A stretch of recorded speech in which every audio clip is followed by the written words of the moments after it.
You built your career looking down on my dirty hands, until those same hands signed the check that could end yours.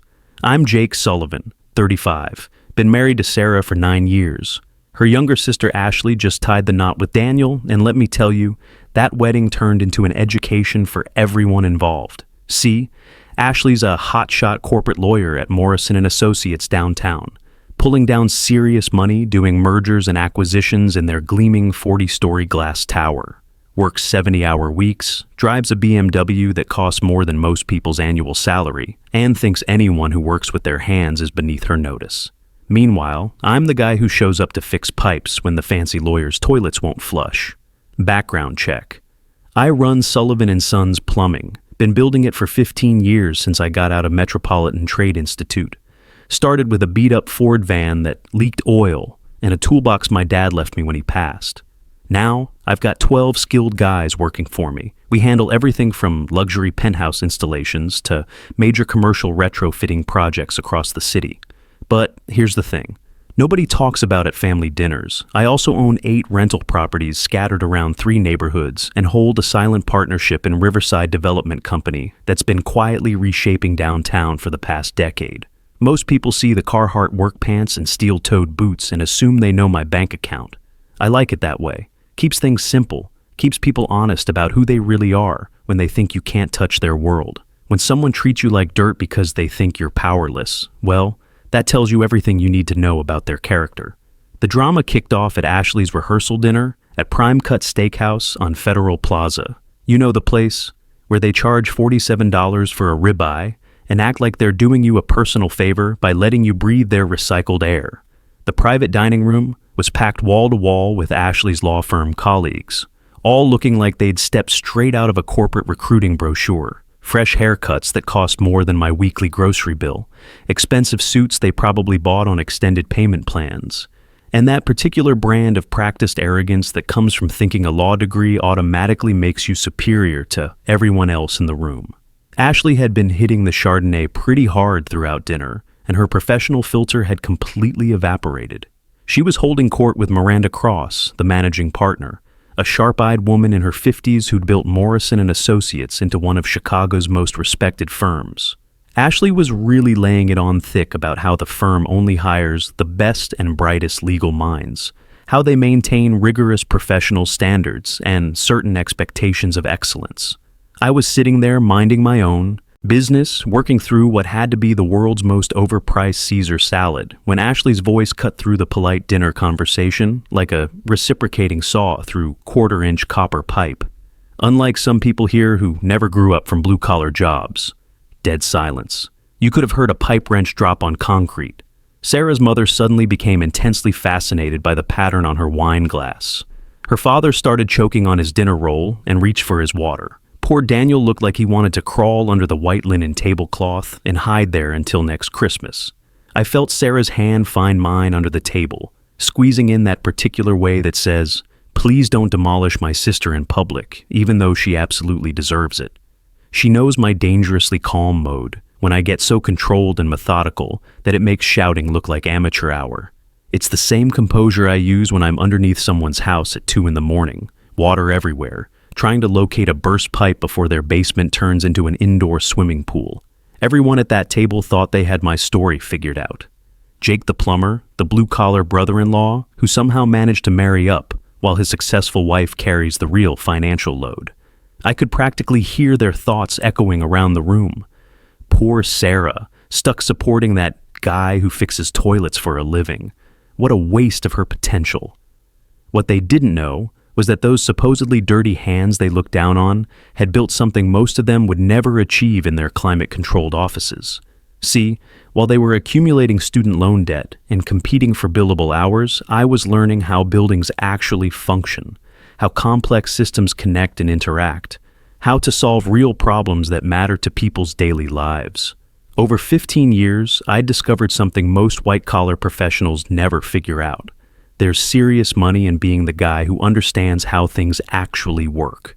When a luxury downtown high-rise has a catastrophic plumbing failure at midnight on New Year's Eve, they don't call lawyers or investment bankers. They call someone like me, and they pay whatever I ask because I'm the one who can fix their world when it breaks down. I've learned something fundamental over the years. People reveal their true character when they believe you're completely beneath them, when they think you can't possibly affect their comfortable world. That's when they show you exactly who they really are, underneath all the professional polish and social pretensions. I smiled at Ashley with the kind of calm that comes from absolute confidence. You're absolutely right. I never did grow up from blue-collar work. She looked pleased with herself, like she'd just scored a decisive point in some imaginary debate. Her law firm colleagues did that uncomfortable laugh that happens when someone says what everyone's thinking, but knows they probably shouldn't say out loud in mixed company. Sarah's mom tried to smooth things over with that diplomatic tone mother's perfect after decades of family damage control. Jake is very skilled with his hands. He's built a wonderful business. Ashley kept going, emboldened by what she mistook for social support. Well, we all need our hobbies, right? Some people are just more practical than others. It's good that someone can handle the manual labor while the rest of us focus on intellectual challenges. Hobbies. That's what she called 15 years of building a business from nothing. I took another bite of my $47 rabbit food and nodded thoughtfully. Absolutely, everyone needs something to keep them busy during the day. The conversation moved on to wedding logistics and law firm gossip, but I could feel the damage hanging in the air like the acrid smell after you've been soldering copper joints all afternoon. Ashley had made her point crystal clear in front of her boss, her colleagues, and both our families. I was the family embarrassment, the guy who didn't measure up to their sophisticated standards, someone to be pitied rather than respected. I kept eating my overpriced salad and listening to the comfortable chatter, watching Ashley bask in what she thought was her moment of social triumph. She'd established the pecking order with surgical precision, put the working man firmly in his designated place, and shown everyone exactly where she stood in the hierarchy of successful, educated people. What she didn't realize was that she'd just started a very precise countdown timer. See, I've learned something fundamental over the years about human nature.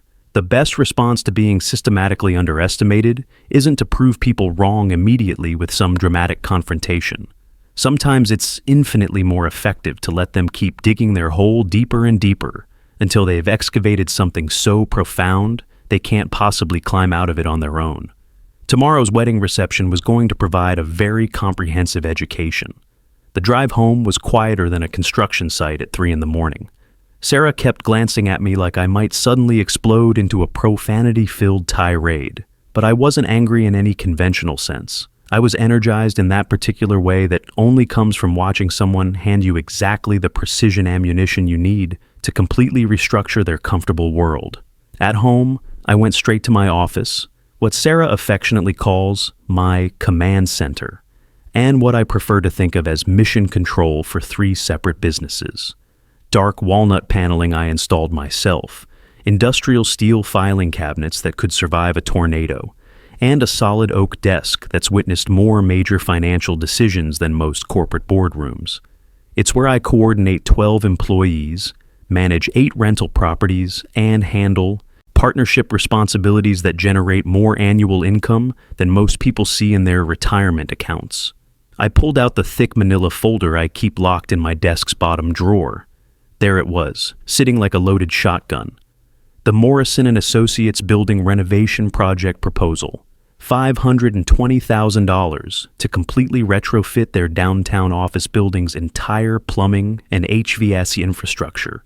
3 months of detailed negotiations, comprehensive site inspections, and technical specifications that would make engineering professors weep with professional appreciation. The beautiful thing about this particular contract was how strategically quiet the entire process had been.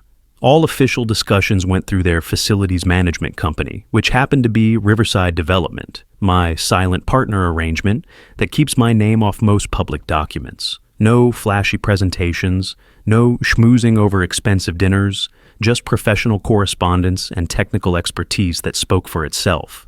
Miranda Cross had never connected Sullivan & Sons Plumbing with Ashley's supposedly embarrassing blue-collar brother-in-law. Why would she? In her rarefied professional world, the people who actually fix things when they break are essentially invisible until disaster strikes and suddenly everyone desperately needs their expertise. I opened my leather project notebook and started writing with the methodical precision I use for complex installation blueprints. Tomorrow's wedding guest list included the entire Morrison & Associates senior partnership. Miranda would obviously be there, along with senior partner Richard Thompson and HR director Sophia Martinez. Perfect witnesses for what I was starting to think of as Ashley's comprehensive final performance review. The thing is, I wasn't planning anything as crude or emotionally driven as revenge. Revenge is what angry, impulsive people do when they want to hurt someone who's hurt them. It's messy, it's unpredictable, and it usually backfires in spectacular ways that leave everyone worse off than when the whole cycle started. No, what I was methodically planning was much simpler and infinitely more devastating. I was going to turn on all the lights and let everyone see what had been there all along. Most people navigate their professional lives, making snap judgments about others based entirely on surface-level observations and cultural prejudices. They see work boots and automatically assume limited income. They see dirty hands and immediately conclude inferior intelligence. They confuse manual labor with mental limitation, blue-collar work with blue-collar worth. Light has this amazing property in physics. It doesn't create anything new. It simply reveals what was always there, hidden in the shadows of ignorance and assumptions. It makes visible the truth that existed long before anyone bothered to look for it. Saturday morning, I drove to Riverside Formal Wear on Michigan Avenue. I needed to look like exactly who I actually was, not who people had decided I must be based on my usual work clothes. The charcoal gray wool suit felt like liquid confidence, perfectly tailored by craftsmen who understood that dignity is the most important accessory any man can wear. Quality shows itself, the elderly tailor said, as he made final adjustments to the jacket. Everything else is just expensive showing off. From there, I made a stop at First National Bank on LaSalle Street, where I had been maintaining business accounts for 12 years. The branch manager, Jonathan Pierce, had prepared a certified check for $25,000, made out to Ashley and Daniel Reed with "wedding gift" written in the memo line. Significant enough to make a lasting impression without looking like I was trying to buy my way out of family awkwardness. Final preparation, elite car service on North Michigan. I could have easily driven myself in my pickup truck, but arriving in a professionally chauffeured black sedan sends a completely different message than pulling up in a vehicle with magnetic signs advertising plumbing services. Tonight was fundamentally about managing perceptions, and every single detail needed to support the larger narrative I was methodically constructing. The Riverside Manor looked like something torn from the pages of a luxury wedding magazine. Historic red brick architecture spanning 3 acres of meticulously landscaped grounds with sprawling formal gardens that created the perfect backdrop for Ashley's fairy tale wedding dreams. Sarah and I arrived precisely on time, stepping out of that black sedan while several curious guests glanced our way with mild interest. My perfectly tailored suit felt like professional armor. The ceremony itself was genuinely beautiful. Ashley looked absolutely stunning in her flowing ivory dress with hand-sewn pearl details. And despite everything that had transpired the previous evening, I wasn't there to diminish her special moment. Wedding days possess a sacred quality that transcends family drama, even when the bride had spent the rehearsal dinner using your supposed professional failures as entertainment for her sophisticated colleagues. The reception cocktail hour was when circumstances became strategically interesting. I positioned myself with a clear sightline across the manor's grand ballroom, watching the Morrison & Associates contingent naturally gravitate toward each other near the floor-to-ceiling windows overlooking the gardens. Miranda Cross holding court with her characteristic commanding presence, senior partner Richard Thompson gesturing animatedly while discussing what appeared to be pending litigation, and HR director Sophia Martinez carefully observing group dynamics with the practiced eye of someone who'd spent decades managing professional personalities. They were all present and accounted for, completely relaxed in, elegant party mode, utterly unprepared for the comprehensive education that was about to unfold in front of 200 wedding guests. I was nursing my second bourbon, Woodford Reserve, the good stuff, when I spotted Ashley making her determined way toward Miranda's group with the focused stride of someone on a specific mission. She'd changed from her wedding dress into a cocktail ensemble that probably cost more than most families spend on monthly groceries. Her face was flushed with expensive champagne, and that particular brand of confidence that comes from being the absolute center of attention at your own wedding celebration. "Miranda!" she called out, her voice carrying that bright, slightly amplified quality people develop when they've consumed just enough alcohol to remove their professional inhibitions. "I've been wanting to introduce you to someone very special from my family." The string quartet, hired for the evening, hit a particularly melodic passage just as Ashley reached Miranda's distinguished group. Several nearby guests turned their heads to observe what was clearly developing into some kind of significant social moment. The timing couldn't have been more cinematically perfect. Miranda turned toward Ashley with polite attention and genuine warmth.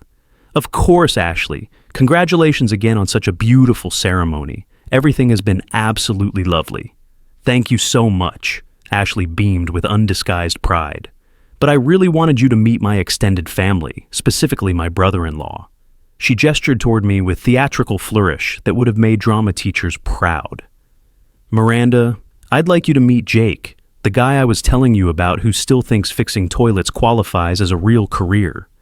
There it was, the moment I'd been patiently waiting for, delivered with even more public spectacle and professional witnesses than I'd dared hope for in my most optimistic planning scenarios. The string quartet seemed to miss a crucial note. Several animated conversations stuttered to abrupt halts as people began processing what they'd just heard echoing across the ballroom. Richard Thompson's gesticulations froze mid-motion like a film reel suddenly stopping. Sophia Martinez looked up with sharp attention, her HR instincts immediately screaming professional warnings. But Miranda simply looked at me with that calm, analytically unreadable expression that had probably made opposing counsel break into nervous sweats during high-stakes negotiations for the past 20 years. She studied my face with laser-like focus for what felt like geological epochs, her experienced eyes methodically cataloging everything from my perfectly tailored charcoal suit to my confident posture to the platinum watch catching the ballroom's crystal chandelier light. Then, slowly and deliberately, her professional expression began changing. Recognition dawned across her features like sunrise over Lake Michigan, followed immediately by surprise and then unmistakable amusement. "Well, I'll be absolutely damned," she said, her voice carrying clearly enough for the rapidly growing circle of suddenly attentive wedding guests to hear every word with perfect clarity. She stepped forward with obvious respect and extended her hand toward me with genuine professional warmth. "Jake Sullivan, what an unexpectedly pleasant surprise to see you here." The entire social atmosphere shifted like a major weather front moving through the Chicago area. I could physically feel confusion rippling outward in concentric circles as people struggled to reconcile Miranda's clearly respectful greeting with Ashley's deliberately dismissive introduction of me as some kind of family embarrassment. Ashley's triumphant expression flickered like a candle in sudden wind, uncertainty beginning to creep into her champagne-enhanced confidence. "You know each other?" she asked, her voice carrying a note of confusion that hadn't been there moments before. "Know each other?" Miranda's laugh carried the kind of genuine warmth that's impossible to manufacture or fake. "Ashley, I don't think you fully understand who you're talking to." She turned back toward me, still maintaining that respectful smile. "How's the Morrison Building project progressing? The entire partnership has been extremely impressed with your preliminary assessments and technical recommendations." The circle of observers was growing exponentially as other wedding guests sensed developing drama and began drifting over with curious expressions. Sarah appeared at my side with carefully controlled facial features, probably torn between wanting to document this moment for family history and maintaining appropriate wedding guest discretion. "I don't understand what's happening," Ashley said, panic beginning to replace her earlier confidence. He's a plumber. He fixes pipes and unclogs toilets and..." "Fixes pipes?" Miranda asked, and there was something in her tone that made it absolutely clear this wasn't a rhetorical question requiring no response. The moment stretched uncomfortably while Ashley's champagne-fueled social confidence began its rapid descent into stone-cold sobriety. "He doesn't have a real professional job," she said finally, her voice smaller and less certain than it had been all evening. "He just does manual labor work. Everyone knows Sarah basically supports him financially." The silence that followed made everyone hyper-aware of background noise. Crystal glasses clinking against silverware, distant conversations from other parts of the ballroom, the soft rustle of expensive fabrics as people shifted positions to get better views of whatever was unfolding. Miranda looked at Ashley for a long, measured moment, then back at me, then at the growing crowd of wedding guests who were now treating this exchange like premium entertainment. Richard Thompson had moved significantly closer. His senior partner, instincts fully activated by the developing situation. Sophia Martinez looked like she was mentally composing detailed incident reports for Monday Morning Review. Then Miranda smiled again, but this time the expression wasn't warm or welcoming. This time it carried the kind of calculated coldness that corporate executives deploy right before explaining why entire departments are being permanently eliminated. "Ashley," she said, her voice carrying clearly across the suddenly attentive crowd, "you're fired." The words landed like a sledgehammer hitting concrete flooring. Several guests made involuntary sounds of shock and surprise. Someone's champagne flute slipped from nerveless fingers and shattered against the marble ballroom floor with a crash that seemed to echo throughout the entire manor. Ashley's face cycled through 6 distinct expressions in approximately 3 seconds. Confusion, disbelief, panic, anger, desperate hope that this was some kind of elaborate practical joke, and finally crushing realization that her professional world was collapsing in real time. "What?" It was barely above a whisper. This is my wedding day. There are 200 people here witnessing this. This is completely insane." Miranda didn't raise her voice or show any signs of emotional agitation. When you've spent decades making decisions that fundamentally affect people's lives and careers, you develop the kind of calm authority that makes shouting completely unnecessary and ultimately counterproductive. "No, Ashley," she said, each word clear and precisely measured. "What's insane is publicly mocking a family member at a dinner table. What's insane is using someone's profession as entertainment for colleagues. What's insane is thinking workplace cruelty is acceptable, as long as you believe you're punching down at someone who can't affect your career." The crowd had grown to maybe 60 people, including virtually the entire Morrison & Associates partnership team. Sarah's parents were pushing through the gathering with expressions of concerned confusion, but there was nothing anyone could do to stop this particular freight train from reaching its destination. "But he's just a plumber," Ashley said, her voice climbing toward hysteria. "He works with his hands all day. He doesn't even have a college degree or professional credentials." That's when Richard Thompson stepped forward, moving through the crowd like an experienced litigator approaching a hostile witness. His expression carried the polite interest that seasoned attorneys use when they're about to systematically dismantle someone's entire argument. "Just a plumber?" Richard asked with carefully measured curiosity. "What exactly do you know about Jake's actual professional situation and business relationships?" Ashley looked like she'd been asked to perform complex surgical procedures while juggling flaming torches. "He fixes toilets and unclogged drains. Everyone in the family knows. He's just a blue-collar worker who got lucky marrying Sarah. Everyone knows that," Richard repeated, somehow making the statement sound completely ridiculous through nothing more than subtle vocal inflection. "Based on what specific information or direct knowledge?"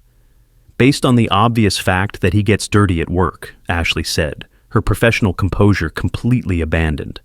"He drives a work truck with magnetic signs. He doesn't wear business suits to traditional office environments." Sophia Martinez had materialized at Richard's shoulder, probably discreetly recording everything for comprehensive legal documentation. "So, your assessment of someone's professional worth and capabilities," she said in that carefully neutral tone that HR directors spend years perfecting, "is based entirely on whether they work in conventional white-collar office environments?" "That's not exactly," Ashley started, then stopped mid-sentence, finally beginning to realize she was digging herself progressively deeper with every defensive word that came out of her mouth. "Look, this is absolutely ridiculous, Miranda," she said, desperation completely replacing her earlier arrogance. "You know I'm a dedicated lawyer. I bill over 2,000 hours annually. I consistently close major deals. I bring in substantial clients. You can't possibly fire me because of family drama and personal conflicts." Miranda's expression didn't change, but something fundamental shifted in her demeanor that made it clear she was about to deliver what the legal profession calls a comprehensive teachable moment. "You're correct about one important thing," she said with deliberate precision. You are intelligent. You do work extremely hard. You have successfully closed significant deals and brought in valuable clients. She paused for maximum impact. But professional respect isn't optional at Morrison & Associates. It's not something you selectively turn off with family members, or when you think someone can't possibly affect your career trajectory. Then Miranda delivered the devastating final revelation. Jake Sullivan, she said, looking directly at Ashley but speaking loudly enough for every wedding guest to hear with perfect clarity, owns Sullivan & Sons Plumbing, the company we've been negotiating with for our $520,000 building renovation project. The silence was so complete I could hear my own heartbeat echoing in my ears. He also, Miranda continued, gaining momentum with each devastating revelation, holds a significant partnership in Riverside Development, the company that's been facilitating our expansion into the Brookfield Medical Complex. Every major deal you've worked on this year, Ashley, every prestigious client you've impressed with your legal expertise, every commission you've earned, it was all conducted in buildings that Jake's companies service, maintain, and improve. Ashley's face had cycled through several distinct color changes, finally settling on a pale shade that almost perfectly matched her ivory wedding dress. That's impossible. He never mentioned... Why wouldn't he say... Why would he? Sophia asked, with something approaching genuine pity in her professional voice. Why would anyone advertise their business portfolio to family members who clearly measure human worth exclusively by job titles and office addresses? You built your legal career, Richard said, his words falling like stones into still water, looking down on the man whose technical expertise keeps your workplace functioning. You mocked him for working with his hands while directly benefiting from the complex systems those hands designed, installed, and maintain. Then Richard delivered the final devastating blow. That level of professional judgment and personal character fundamentally disqualifies you from representing this firm in any capacity whatsoever. That's when I decided it was time to do exactly what I'd come here to accomplish. I reached into my jacket pocket and pulled out the envelope I'd carefully prepared that morning. Ashley, I said, stepping forward and extending the envelope toward her with steady hands. This was always going to be your wedding gift. It still is. She stared at the envelope like it might spontaneously explode, her mind clearly cycling between confusion, suspicion, and desperate hope for some kind of miraculous salvation. I don't understand what's happening. Open it, I said simply, with calm authority. With visibly trembling hands, she opened the envelope and extracted the certified check. I watched her eyes carefully scan the printed amount, then widen dramatically as the number fully registered in her consciousness. $25,000, she whispered, looking up with an expression I'd never witnessed before. Why would you do this? After everything I said? After what just happened here? Because weddings deserve clean starts, I said, speaking loudly enough for our extensive audience to hear clearly. And because I was family yesterday, I'm family today, and I'll be family tomorrow, regardless of circumstances. The money isn't contingent on your employment status, your apologies, or your personal opinion of me. Sarah stepped forward with perfect timing. The check was Jake's idea, she said, addressing both Ashley and our numerous witnesses. He arranged it yesterday morning, before the rehearsal dinner, before anything that happened last night. The implications hit Ashley like a physical blow. She'd publicly mocked me at dinner, completely unaware that I'd already planned to give her and Daniel enough money to eliminate student loans, make a substantial house down payment, or establish the kind of emergency fund most young couples only dream about. I don't deserve this, she said, barely above a whisper. Maybe not, I agreed, which wasn't particularly diplomatic, but was completely honest. But Daniel deserves it, and more importantly, this isn't fundamentally about what anyone deserves. It's about what family does for family, even when family makes serious mistakes. The money isn't the lesson here, Ashley, I said finally.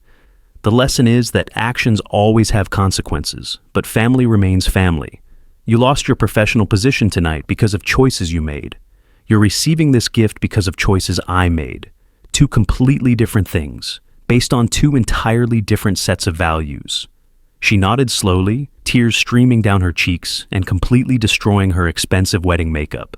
I'm sorry, she whispered with genuine remorse. Jake, I'm so incredibly sorry. I didn't see you. I didn't understand anything. I know, I said with quiet authority. And I genuinely did understand. The apology wasn't going to magically undo the damage that had been done, but it represented a legitimate starting point for something better. 6 months later, Ashley completed a comprehensive professional rehabilitation program, including leadership coaching and 60 hours of volunteer work, helping displaced workers find employment. She was eventually rehired by Morrison & Associates in a different department, with genuine personal growth replacing her earlier arrogance. Respect, as it turns out, isn't just abstract theory. It's practical policy. It's daily practice. And in our family, it's now an unbreakable rule. Never mock someone's work when you've never bothered to understand what they actually accomplish.